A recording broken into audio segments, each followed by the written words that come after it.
নমস্কার, দেখছেন আজকের বিশেষ সংবাদ। আপনাদের সামনে তুলে ধরছি দিনের কিছু গুরুত্বপূর্ণ খবরের শিরোনাম। শুরুতেই থাকছে রাজ্য রাজনীতির কিছু বড় খবর। রাজ্যের ভোটার তালিকা সংশোধনের প্রক্রিয়া নিয়ে কমিশনকে সরাসরি হুঁশিয়ারি দিয়েছেন তৃণমূলের সর্বভারতীয় সাধারণ সম্পাদক অভিষেক বন্দ্যোপাধ্যায়। তিনি বলেন, একজনের ভোটাধিকার গেলেও 1 লক্ষ বাঙালি দিয়ে কমিশন ঘেরাও করব। একই বিষয় নিয়ে রাজ্য প্রশাসনের তরফে মুখ্য সচিব মনোজ পন্থ চিঠি দিয়ে কমিশনকে জানিয়েছেন যে ভোটার তালিকা সংশোধনে পশ্চিমবঙ্গ রাজি নয়। অন্যদিকে রাজ্যের রাজনীতিতে নতুন করে বিতর্কের জন্ম দিয়েছে তৃণমূল কাউন্সিলর আনোয়ার খানের একটি হুমকি। বিজেপি নেতা সজল ঘোষ অভিযোগ করেছেন, মন্ত্রী ফিরহাদ হাকিমের ঘনিষ্ঠ এই নেতা বিজেপি কর্মীদের খতম করে দেব বলে হুমকি দিয়েছেন, যা নিয়ে রাজনৈতিক তরজা তুঙ্গে। এছাড়া এনআরসি নিয়ে কেন্দ্র রাজ্য সংঘাত অব্যাহত। মুখ্যমন্ত্রী মমতা বন্দ্যোপাধ্যায়কে ভোটের জন্য বাঙালিদের মধ্যে আতঙ্ক সৃষ্টিকারী বলে আক্রমণ করেছেন অসমের মুখ্যমন্ত্রী হিমন্ত বিশ্ব শর্মা। এবার নজর রাখবো নিয়োগ দুর্নীতির দিকে। ইডির চার্জশিটে রাজ্যের মন্ত্রী চন্দ্রনাথ সিনহার নাম উঠে এসেছে। মন্ত্রীর ব্যাংক অ্যাকাউন্টে প্রায় 1.5 কোটি টাকার হদিশ মিলেছে বলে জানিয়েছে ইডি। এবার নজর রাখবো অন্য একটি গুরুত্বপূর্ণ খবরের দিকে। সিবিআই এর তদন্ত নিয়ে গুরুতর অভিযোগ করেছেন তিলোত্তমা হত্যা মামলার বাবা মা। তারা বলেছেন, সিবিআই নাকি তাদের মেয়ের খুনের মামলা বন্ধ করে দিতে চাইছে। এক ঝলকে দেখে নেব আন্তর্জাতিক খবর। ট্রাম্পের 50% শুল্কের ধাক্কায় ভারত থেকে অর্ডার বন্ধ করেছে অ্যামাজন, ওয়ালমার্ট সহ একাধিক মার্কিন সংস্থা। ট্রাম্পের এই শুল্কের জেরে আমেরিকা থেকে অস্ত্র কেনার পরিকল্পনা স্থগিত রাখার খবর সামনে এলেও তা অস্বীকার করেছে ভারতের প্রতিরক্ষা মন্ত্রক। এই ছিল আজকের গুরুত্বপূর্ণ খবরের শিরোনাম। বিস্তারিত খবর দেখতে আমাদের সঙ্গেই থাকুন। চলুন তাহলে দেখে নিই বিস্তারিত খবর।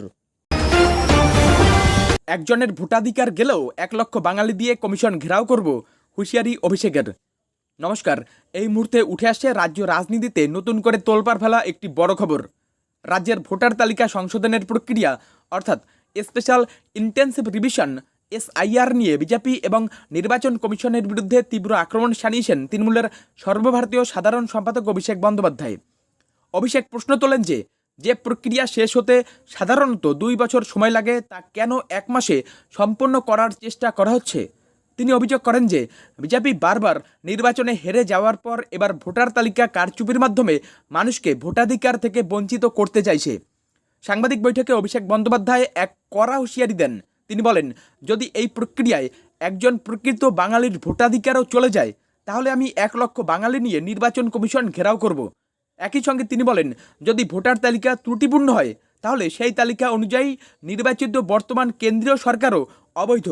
আগামী 11ই আগস্ট ইন্ডিয়া জোটের একটি প্রতিনিধি দল এই বিষয়ে নির্বাচন কমিশনের সঙ্গে দেখা করবে বলেও তিনি জানিয়েছেন। নিয়োগ দুর্নীতি মামলায় ইডির চার্জশিটে রাজ্যের মন্ত্রী চন্দ্রনাথ সিনহা ব্যাংকে হদিশ 1.5 কোটি টাকার। এই মুহূর্তে উঠে আসে রাজ্যের রাজনীতিতে তোলপাড় ফেলা এক বড় খবর। রাজ্যের প্রাথমিক শিক্ষক নিয়োগ দুর্নীতির মামলায় এবার এনফোর্সমেন্ট ডিরেক্টরেট অর্থাৎ ইডি মন্ত্রী চন্দ্রনাথ সিনহার বিরুদ্ধে চার্জশিট জমা দিয়েছে। ইডি সূত্রে খবর, মন্ত্রীর 2টি ব্যাংক অ্যাকাউন্টে প্রায় 1.5 কোটি টাকার লেনদেনের হদিশ মিলেছে। জানা গেছে 2016 থেকে 2021 সালের মধ্যে এই লেনদেনগুলো হয়েছিল এবং এই টাকার উৎস সম্পর্কে মন্ত্রী কোনো সন্তোষজনক জবাব দিতে পারেননি। এই একই দুর্নীতির তদন্তে এর আগে বোলপুরে মন্ত্রীর বাড়িতে তল্লাশি চালিয়ে প্রায় 41 লক্ষ টাকা উদ্ধার করেছিল ইডি। সেই টাকার উৎস তিনি জানাতে পারেননি বলে অভিযোগ। এই মামলার তদন্তের সূত্রে বহিষ্কৃত তৃণমূল নেতা কুন্তল ঘোষের ডায়েরি থেকে চন্দ্রনাথ সিনহার নাম উঠে আসে। সবচেয়ে উল্লেখযোগ্য বিষয় হলো, এই দুর্নীতির মামলায় প্রাক্তন শিক্ষামন্ত্রী পার্থ চট্টোপাধ্যায়ের পর চন্দ্রনাথ সিনহা হলেন দ্বিতীয় মন্ত্রী যার বিরুদ্ধে ইডি চার্জশিট দিল।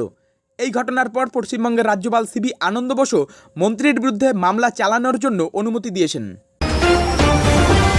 ভোটার তালিকা সংশোধনে রাজি নয় পশ্চিমবঙ্গ, চিঠি দিয়ে কমিশনকে জানালেন মুখ্য সচিব। এই মুহূর্তে উঠে আসে রাজ্য প্রশাসন এবং নির্বাচন কমিশনের মধ্যে চলা এক নতুন সংঘাতের খবর। রাজ্যের মুখ্য সচিব মনোজ পন্থ নির্বাচন কমিশনকে চিঠি দিয়ে জানিয়েছেন যে পশ্চিমবঙ্গ আপাতত ভোটার তালিকা সংশোধনের জন্য প্রস্তুত নয়। এই চিঠি রাজ্যের প্রধান নির্বাচনী আধিকারিককে পাঠানো হয়েছে। চিঠিতে মুখ্য সচিব স্পষ্ট করে উল্লেখ করেছেন যে এই ধরনের একটি বিশেষ প্রক্রিয়া সম্পন্ন করার জন্য কমপক্ষে 2 বছর সময় প্রয়োজন, যা কমিশন নির্ধারিত 1 মাসের সময়সীমার মধ্যে সামঞ্জস্যপূর্ণ নয়। চিঠিতে আরও জানানো হয়েছে যে রাজ্য সরকারের সঙ্গে আলোচনা না করেই রাজ্যের প্রধান নির্বাচনী আধিকারিক কমিশনকে জানিয়েছিলেন যে পশ্চিমবঙ্গ এই কাজের জন্য প্রস্তুত। রাজ্য সরকারের এই অবস্থান নিয়ে রাজনৈতিক মহলে তীব্র প্রতিক্রিয়া দেখা দিয়েছে।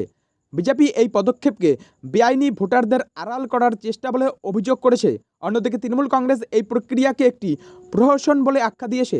এই চিঠি কেন্দ্র এবং রাজ্যের মধ্যে চলতে থাকা রাজনৈতিক টানাপোড়েনকে আরও উস্কে দিল। আমাদের মেয়ের খুনের মামলা বন্ধ করে দিতে চাইছে সিবিআই এর বিরুদ্ধে গুরুতর অভিযোগ তিলোত্তমার বাবা মার। এই মুহূর্তে উঠে আসছে তিলোত্তমা হত্যা মামলার তদন্ত সংক্রান্ত এক গুরুত্বপূর্ণ খবর। দিল্লিতে সিবিআই ডিরেক্টর প্রবীণ সুদের সঙ্গে দেখা করার পর ক্ষোভে ফেটে পড়েছে নিহত তিলোত্তমার বাবা মা। তাদের অভিযোগ, সিবিআই এই মামলাটি বন্ধ করে দিতে চাইছে। কলকাতায় ফিরে তিলোত্তমার বাবা মা সাংবাদিকদের বলেন যে সিবিআই ডিরেক্টর নাকি তাদের জানিয়েছেন যে হয়তো এই মামলাটি তারা ছেড়ে দেবেন। তাদের অভিযোগ, সিবিআই সাহস দেখাচ্ছে না এবং তদন্তের কোনো সঠিক দিশা নেই। তারা জানান যে অপরাধী কে, কোথায় এই ঘটনা ঘটেছে বা এর পেছনে কী উদ্দেশ্য ছিল, এমন কোনো প্রশ্নেরই উত্তর দিতে পারেনি সিবিআই। সাক্ষাতের সময় তারা সিবিআই ডিরেক্টরের কাছে একটি প্ল্যাকার্ড নিয়ে যান, যেখানে লেখা ছিল সাহস বাড়াও অথবা ইস্তফা দাও। তারা এও জানান যে তারা কেন্দ্রীয় স্বরাষ্ট্রমন্ত্রী অমিত শাহের সঙ্গে দেখা করতে চেয়েছিলেন, কিন্তু সেই সুযোগও পাননি। তবে আবারও সাক্ষাতের চেষ্টা করবেন বলে জানিয়েছেন। তাদের এই বক্তব্য সিবিআই এর তদন্তের স্বচ্ছতা নিয়ে নতুন করে প্রশ্ন তুলেছে। ভোটের জন্য বাঙালিদের মধ্যে আতঙ্ক তৈরি করছেন এনআরসি নিয়ে মমতাকে পাল্টা আক্রমণ হিমন্ত বিশ্ব শর্মার। এই মুহূর্তে উঠে আসছে এনআরসি সংক্রান্ত একটি বড় রাজনৈতিক বিতর্কের খবর। পশ্চিমবঙ্গের মুখ্যমন্ত্রী মমতা বন্দ্যোপাধ্যায়ের সাম্প্রতিক মন্তব্যের জেরে কড়া ভাষায় তার পাল্টা জবাব দিয়েছেন অসমের মুখ্যমন্ত্রী হিমন্ত বিশ্ব শর্মা। ঝাড়গ্রামের এক জনসভা থেকে মমতা বন্দ্যোপাধ্যায় রাজ্যে এনআরসি কার্যকর হতে দেবেন না বলে হুঁশিয়ারি দেন এবং দাবি করেন যে অসম সরকার পশ্চিমবঙ্গবাসীকে এনআরসির নোটিশ পাঠাচ্ছে। তিনি রাজ্যবাসীকে এই ধরনের নোটিশে সাড়া না দিয়ে আইনি সহায়তা নেওয়ার পরামর্শ দেন। এর প্রতিক্রিয়ায় গুয়াহাটিতে একটি সাংবাদিক বৈঠক করে হিমন্ত বিশ্ব শর্মা বলেন যে মমতা বন্দ্যোপাধ্যায় আসন্ন নির্বাচনকে সামনে রেখে বাঙালিদের মধ্যে ইচ্ছাকৃতভাবে ভয়ের বাতাবরণ তৈরি করছেন। তিনি প্রশ্ন তোলেন, গত 5 বছর ধরে যে বিষয়ে তিনি নীরব ছিলেন, এখন কেন হঠাৎ সে বিষয়ে সোচ্চার হচ্ছেন। অন্যদিকে তৃণমূল নেতা জয়প্রকাশ মজুমদার এই নিয়ে বিজেপি নেতাদের পরস্পর বিরোধী মন্তব্যের দিকে ইঙ্গিত করে পাল্টা আক্রমণ করেন। এই পাল্টা অভিযোগে এনআরসি ইস্যুটি আবারও রাজ্য রাজনীতিতে বড় আলোচনার বিষয় হয়ে উঠেছে। খতম করে দেব, ফিরাদ ঘনিষ্ঠদের হিন্দিতে হুঁশিয়ারি, রাজনৈতিক তরজা তুঙ্গে। এই মুহূর্তে উঠে আসছে রাজ্যের রাজনীতিতে নতুন করে জন্ম নেওয়া এক বিতর্কের খবর। তৃণমূলের সর্বভারতীয় সাধারণ সম্পাদক অভিষেক বন্দ্যোপাধ্যায় এবার ভোটার তালিকা সংশোধনের প্রক্রিয়া নিয়ে বিজেপি এবং নির্বাচন কমিশনের বিরুদ্ধে তীব্র আক্রমণ শানিয়েছেন। সম্প্রতি বিজেপি নেতা সজল ঘোষ একটি ভিডিও পোস্ট করে অভিযোগ করেছেন যে কলকাতা পুরসভার 80 নম্বর ওয়ার্ডের তৃণমূল কাউন্সিলর এবং মন্ত্রী ফিরহাদ হাকিমের ঘনিষ্ঠ আনোয়ার খান এক সভায় বিজেপি কর্মীদের খতম করে দেব বলে হুমকি দিয়েছেন। এই হুমকির চেয়েও সজল ঘোষের মূল আপত্তির কারণ ছিল হুমকিটি হিন্দিতে দেওয়া। সজল প্রশ্ন তুলেছেন, যেখানে তৃণমূল বাঙালি অস্মিতার কথা বলছে, সেখানে কেন হিন্দি ভাষায় হুমকি দেওয়া হচ্ছে। এবার জবাবে তৃণমূলের মুখপাত্র অরূপ চক্রবর্তী বলেন যে হুমকিটি রাজনৈতিক ছিল, ব্যক্তিগত নয়। তিনি আরও বলেন, সম্ভবত সজল ঘোষের বোঝার সুবিধার জন্যই আনোয়ার খান হিন্দিতে কথা বলেছেন। এই ঘটনা আবারও তৃণমূল এবং বিজেপির মধ্যে রাজনৈতিক চাপানোতরকে প্রকাশ্যে নিয়ে এসেছে। ট্রাম্পের শুল্কের জেরে আমেরিকা থেকে অস্ত্র কেনার পরিকল্পনা স্থগিত রাখল ভারত। খবর অস্বীকার করল প্রতিরক্ষা মন্ত্রক। এই মুহূর্তে উঠে আসছে আন্তর্জাতিক কূটনৈতিক এবং প্রতিরক্ষা ক্ষেত্রে এক গুরুত্বপূর্ণ খবর। মার্কিন প্রেসিডেন্ট ডোনাল্ড ট্রাম্পের 50% শুল্কের সিদ্ধান্তের পাল্টা জবাব হিসেবে আমেরিকা থেকে অস্ত্র ও বিমান কেনার পরিকল্পনা স্থগিত রেখেছে ভারত, এমনটাই দাবি করেছে একাধিক সংবাদ মাধ্যম। তবে এই খবরটিকে মিথ্যা ও বানোয়াট বলে সরাসরি উড়িয়ে দিয়েছে ভারতের প্রতিরক্ষা মন্ত্রক। বিভিন্ন সূত্রে প্রকাশিত খবর অনুযায়ী রাশিয়া থেকে তেল কেনার কারণে ভারতীয় পণ্যে ট্রাম্পের শুল্ক আরোপের পর নয়াদিল্লি ওয়াশিংটন সম্পর্ক তলানিতে পৌঁছেছে। এরই পরিপ্রেক্ষিতে ভারত আমেরিকা থেকে স্ট্রাইকার কমব্যাট ভেহিকেল, জ্যাভলিন ক্ষেপণাস্ত্র এবং বোয়িং P-8I বিমান কেনার পরিকল্পনা স্থগিত করেছে। এমনকি এই বিষয়ে আলোচনার জন্য প্রতিরক্ষামন্ত্রী রাজনাথ সিংয়ের আসন্ন মার্কিন সফরও বাতিল করা হয়েছে বলে জানানো হয়। তবে এই খবর প্রকাশিত হওয়ার পরই ভারতের প্রতিরক্ষা মন্ত্রক এক বিবৃতিতে জানায় যে আমেরিকা থেকে অস্ত্র কেনার কোনো পরিকল্পনা বাতিল করা হয়নি। মন্ত্রকের পক্ষ থেকে বলা হয়েছে, সংবাদ মাধ্যমে প্রকাশিত খবরটি মিথ্যা ও বানোয়াট। সব ধরনের সামরিক সরঞ্জাম কেনার প্রক্রিয়া আগের নিয়ম মেনেই চলছে। এই বিবৃতির ফলে বিষয়টি নিয়ে কিছুটা ধোঁয়াশা তৈরি হলেও ভারত ও আমেরিকার মধ্যে বাণিজ্যিক সম্পর্ক নিয়ে টানাপোড়েন যে চলছে তা স্পষ্ট। ট্রাম্পের 50% শুল্কের ধাক্কা, ভারত থেকে অর্ডার বন্ধ করলো ট্রাম্পের 50% শুল্কের ধাক্কা। ভারত থেকে অর্ডার বন্ধ করলো অ্যামাজন, ওয়ালমার্ট সহ একাধিক মার্কিন সংস্থা। এই মুহূর্তে উঠে আসছে ভারতের বাণিজ্য জগতে এক বড় বিপর্যয়ের খবর। মার্কিন প্রেসিডেন্ট ডোনাল্ড ট্রাম্পের 50% শুল্কের সিদ্ধান্তের ফলে ভারত থেকে পণ্য কেনা বন্ধ করে দিয়েছে অ্যামাজন, ওয়ালমার্ট, টার্গেট এবং গ্যাপের মতো বড় বড় মার্কিন খুচরো বিক্রেতা সংস্থাগুলো।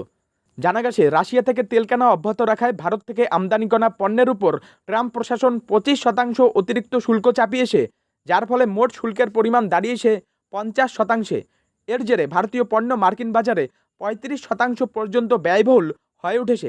বিশেষজ্ঞদের মতে এর ফলে ভারতের রপ্তানি 40 থেকে 50% পর্যন্ত কমে যেতে পারে এবং দেশের পোশাক, রত্ন, গয়না এবং চামড়াজাত পণ্যের মতো শ্রমনির্ভর শিল্পগুলো সবচেয়ে বেশি ক্ষতির মুখে পড়েছে। এই পরিস্থিতিতে মার্কিন সংস্থাগুলো এখন বাংলাদেশ এবং ভিয়েতনামের মতো দেশগুলোর দিকে ঝুঁকছে, যেখানে শুল্কের পরিমাণ অনেক কম। ভারতের রপ্তানি খাতকে এমন বড় ধাক্কা দেওয়ায় সরকার এই শুল্ককে অন্যায্য এবং অযৌক্তিক বলে আখ্যা দিয়েছে।